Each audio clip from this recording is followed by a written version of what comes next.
नमस्कार दोस्तों स्वागत है आप सभी का यूट्यूब चैनल ज्ञानी काश्तकार में।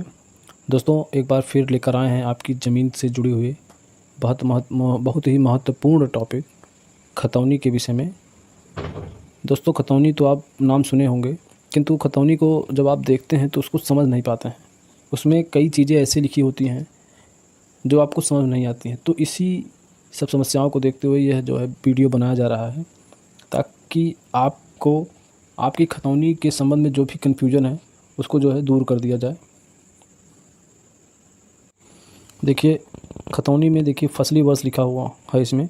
जैसे ये खतौनी आप देख रहे हैं तो इसमें 1426 फसली से 1431 फसली, और खतौनी की खाता संख्या, संक्रमणी भूमिधर, भौमिक अधिकार प्रारंभ होने का वर्ष, गाटे का क्षेत्रफल और इसकी मालगुजारी, तमाम ऐसे पॉइंट या लिखे होते हैं उसमें कॉलम में कि आपको समझ में नहीं आ पाता है कि ये क्या है, इसका क्या मतलब है। तो वीडियो को जो है आप पूरा देखिएगा। हम लोग इसमें सारी जानकारी जो है देखने वाले हैं। यदि आप हमारे चैनल पर पहली बार विजिट कर रहे हो तो चैनल को सब्सक्राइब करके बेल आइकन को ऑन कर लें, क्योंकि हम ऐसे ही आपकी ज़मीन से जुड़े हुए महत्वपूर्ण टॉपिक पर वीडियो जो है बनाते रहते हैं।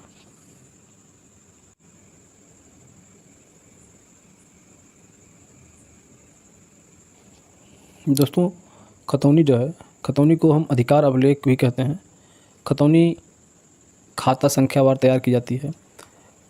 खतौनी को आप ऐसे समझिए जैसे कि किसी पुस्तक में जो पेज संख्या होता है, पेज संख्या, उसी के अनुसार जो है खतौनी तैयार की जाती है।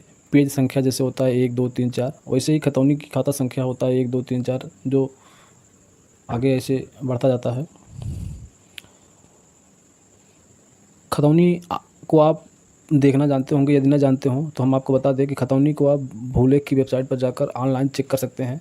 आपका गाटा संख्या यदि पता हो तो गाटा संख्या से, नहीं तो आप नाम से उसको पता कर सकते हैं, या खाता संख्या से भी आप उसको पता कर सकते हैं।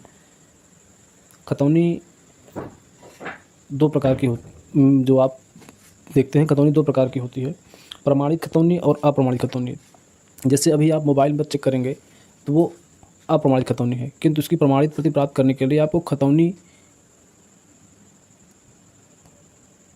को देखने के लिए आपको तहसील की खतौनी के पटल से आपको जो खतौनी प्राप्त होती है, जिसमें आप शुल्क देते हैं तब आपको खतौनी मिलता है, वो प्रमाणित खतौनी होती है। और सही मायने में खतौनी का आपको कहीं लगाना हो तो आप प्रमाणित खतौनी ही लगाएं। दोस्तों खतौनी जो है उत्तर प्रदेश अधिकार अभिलेख नियमावली 2005 के अनुसार जो है तैयार किया जाता है। खतौनी 6 वर्ष के अंतराल पर षटवार्षिक तैयार किया जाता है। खतौनी वर्णमाला के क्रम के अनुसार तैयार किया जाता है। खतौनी में जो है 14 कॉलम होते हैं, और यही सबसे महत्वपूर्ण चीज़ होता है कि खतौनी के 14 जो कॉलम हैं इसमें क्या लिखा हुआ है। इसी को अगर आप देखना समझना जान जाएंगे तो खतौनी बहुत ही आसान है, उसको आप अच्छी तरीके से जान जाएंगे तो आप अपने खेतों के जो है खतौनी को देखते ही उसका रकबा, उसकी फसली वर्ष, उसके आदेश सभी को जो है पढ़ना समझना जान जाएंगे। अच्छा, एक और महत्वपूर्ण चीज़ है, जैसे खतौनी अभिलेख है उसी प्रकार से खसरा भी अभिलेख है। राजस्व का जो है खसरा और खतौनी समानता बोलचाल की भाषा में आप सुनते होंगे खसरा खतौनी। तो खसरा क्या होता है, खतौनी क्या होता है, इसमें एक चीज़ सामान्य अंतर होता है कि खतौनी जो है खाता संख्या के अनुसार तैयार की जाती है। जैसे हमने बताया अभी कि पेज संख्या पुस्तक के पेज संख्या के हिसाब से तैयार की जाती है, और उस पेज पर क्या क्या लिखा होगा, उसमें क्या कितने पैराग्राफ होंगे, उसी प्रकार से खतौनी की खाता संख्या है तो खाता संख्या में कई गाटे हो सकते हैं। और जबकि खसरा जो होता है, खसरा में प्रत्येक गाटे का जो है विवरण होता है। और ऐसे आप समझिए कि यदि आप गांव का नक्शा देखे हों तो गांव का जो नक्शा होता है उस नक्शे में जो नंबर डाले जाते हैं 1 2 3 4 5 6 7, तो वो जो खसरा बनता है वो उसी गाटे संख्या के हिसाब से तैयार किया जाता है। और आसान भाषा में समझना हो कि खतौनी क्या है, तो ऐसे ही जो नंबर होते हैं गाटा संख्या, खसरा संख्या, यदि किसी एक व्यक्ति के उस ग्राम में जितने भी गाटे हैं उन सब गाटों को एक जगह अगर लिख कर उसकी सूची तैयार की जाए तो वही खतौनी होगी उस व्यक्ति की। चलिए एक एक करके हम आगे इसको देखते हैं। जैसे देखिए भूमि की श्रेणी, इसमें जो खतौनी आप देख रहे हैं इसमें लिखा है भूमि की श्रेणी 1 का और भूमि जो संक्रमणी भूमिधरों के अधिकार में हो। अब आप ये देखिए कि खतौनी में जो ये खातेदार हैं, जो नाम लिखा हुआ है, खातेदार का नाम, पिता का नाम, निवास स्थान, तो वो जो काश्तकार हैं, भूमिधर जो है 2 प्रकार के होते हैं। सामान्यतः भूमिधर जो है संक्रमणी भूमिधर और असंक्रमणी भूमिधर, इन दोनों में अंतर होता है। जैसे जो अधिकार संक्रमणी भूमिधर को होते हैं, वो अधिकार असंक्रमणी भूमिधर को सामान्यतः नहीं होते हैं। जैसे संक्रमणी भूमिधर को घोषणा, यानी कि यदि वह व्यक्ति संक्रमणी भूमिधर का जो व्यक्ति है वह अपनी ज़मीन को गैर कृषि उपयोग में लेना चाहता है, तो वह जो है धारा 80 के अनुसार जो है उसको गैर कृषि अकृषक घोषित करा सकता है। वह अपनी ज़मीन को बेच सकता है और वह जो है अपनी ज़मीन को जो है बंटवारा करा सकता है, सरकारी बंटवारा करा सकता है, विभाजन करा सकता है। जबकि ये सब अधिकार असंक्रमणी अधिकार वाले भूमिधर को नहीं होते हैं। हाँ, उसको जो है अपने भूमि पर कब्जे का अधिकार होता है। उसके बाद देखिए, अब हम लोग जान लेते हैं कि फसली वर्ष क्या होता है। देखिए, इस खतौनी में यहाँ लिखा हुआ है 1426 फसली से 1431 फसली, यानी कि यह जो खतौनी है, यह खतौनी 1426 फसली से लेकर 1431 फसली तक रहेगी। अभी हमने बताया था आपको कि खतौनी षटवार्षिक तैयार की जाती है, यानी कि यह 6 वर्ष की खतौनी है।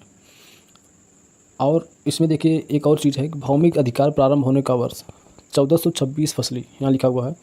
तो वैसे हम बता दें कि यह जो खतौनी आप देख रहे हैं, यह खतौनी नई चकबंदी, यानी कि उस ग्राम की खतौनी है जहाँ दोबारा चकबंदी हो चुकी है और नई चकबंदी हुई है, इसलिए यहाँ 1426 फसली लिखा हुआ है।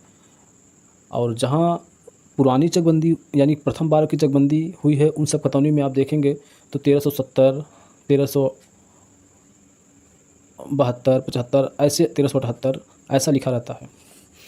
चलिए हम आपको आगे दिखाते हैं कि फसली वर्ष को आप कैसे निकाल सकते हैं, कैसे समझ सकते हैं कि ये जो फसली वर्ष लिखा हुआ है या वर्तमान में कौन सी फसली वर्ष चल रहा है। देखिए, हमने यहाँ बताने का प्रयास किया है फसली वर्ष को। यहाँ एक डेट लिखा हुआ है 1 जुलाई 1952। यह डेट जो है, इस डेट को जो है 1360 फसली कहा जाता है। 1360 फसली इस डेट को कहा जाता है। और यदि आपको वर्तमान में कौन सी फसली चल रहा है इसको आपको जानना हो तो 1 जुलाई 1952 को वर्तमान डेट से जो आप घटा देंगे, उसका जो अंतर आएगा उसको 1360 फसली में ऐड कर देंगे, तो आपको पता चल जाएगा कि वर्तमान में कौन सी फसली चल रहा है। उसके बाद देखिए, खतौनी में लिखा होता है कि खतौनी की खाता संख्या, जिसको हमने अभी बता ही दिया कि खतौनी की खाता संख्या क्या होता है और गाटा संख्या क्या होता है। उसके साथ साथ देखिए उसमें क्षेत्रफल भी लिखा होता है, और खतौनी में जो क्षेत्रफल होता है वो हेक्टेयर में लिखा होता है। यदि आपको पता होगा तो आप समझ जाएंगे कि इस गाटे का क्षेत्रफल कितना है, कितना बिस्वा है, कितना बीघा है या कितना धूर है। यदि आप नहीं जानते होंगे तो कन्फ्यूज हो जाएंगे। वैसे हम आपको जानने के लिए बता दें कि 1 हेक्टेयर बराबर जो है 10,000 वर्ग मीटर होते हैं। और हर ज़िले का और प्रदेश में जो है अलग अलग जगह पर बीघा, बिस्वा, धूर का जो है पैमाना अलग अलग होता है। तो इसको आप अपने यहाँ का पैमाना देखकर समझ लें कि जो है वहाँ आपके यहाँ का बिस्वा और बीघा कितना है। तो अब आप इस रकबे को जो है देखेंगे तो उसको आप देखते ही समझ जाएंगे कि यह आपका जो गाटा है इसका क्षेत्रफल कितना है। दोस्तों, कभी कभी खतौनी में जो है जहाँ पे ये गाटा संख्या लिखा हुआ है, इस गाटा संख्या के साथ साथ एक शब्द जुड़ा होता है मी। तो ये हम आपको बता दें मी क्या होता है, जिसे हम मिन जुमला नंबर कहते हैं। मिन जुमला नंबर का मतलब होता है कि सैद्धांतिक रूप से विभाजित किंतु भौतिक रूप से अविभाजित। जैसे ये कोई क्षेत्र गाटा है, 10 नंबर का गाटा है, उसका जो है क्षेत्रफल है 0.1290 और यह जो है सैद्धांतिक रूप से विभाजित हो चुका है, यानी कि 10 मी का जो है 2 नंबर बन चुके हैं जिसका क्षेत्रफल अलग अलग है। और इसका भौतिक रूप से नक्शे पर जो है इसका या मौके पर जो है कोई विभाजन नहीं है, किंतु जो है कागजात सरकारी में अभिलेख में जो है इसका बंटवारा हो चुका है। यही मतलब होता है मिन जुमला का। उसके बाद खतौनी पर जो है मालगुजारी का विवरण लिखा होता है। खतौनी में जो ये मालगुजारी लिखा होता है, मालगुजारी जो है भूमिधरों द्वारा कृषि भूमि को कब्जे में रखने, उपभोग करने के कारण जो नगद धनराशि राज्य सरकार को दी जाती है उसे ही हम मालगुजारी कहते हैं। जैसे इस खतौनी में देखिए मालगुजारी लिखा हुआ है, कुल भू राजस्व 8.82 रुपये, यानी कि इस जो खतौनी है इसका जो है मालगुजारी कितना है 8.82 रुपया। उसके बाद जो है खतौनी, अब जो खतौनी नई बन रही है उसमें अंश निर्धारण का भी एक कॉलम होता है। जब आप अंश निर्धारण वाली खतौनी निकालेंगे तो उसमें अंश निर्धारण भी रहता है कि उसमें कुल कितने खातेदार हैं और उसमें किसका कितना अंश है। उसके बाद जो है कॉलम नंबर 8 से 13 जो है उसमें विवरण का कॉलम है। उसमें किसी आदेश, जैसे खतौनी 6 वर्ष की है तो इस 6 वर्ष के भीतर उस घाटे पर या उस खतौनी की खाता संख्या पर जो भी आदेश होंगे वह आदेश जो है कॉलम नंबर 8 से 13 पर उसका विवरण रहेगा।